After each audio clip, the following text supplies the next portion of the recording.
Hello, distinct learners. Today, we're going to talk about short vowel sound. Wait, I know you want to say something, but just listen. The short vowel sounds are a, e, a. I'm going to give you 2 word examples for each of these vowel sounds. A, map and bats.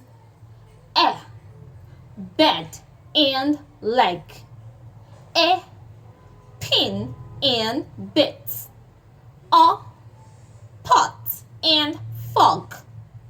A, cup and bus. Have you learned something today? Bye-bye.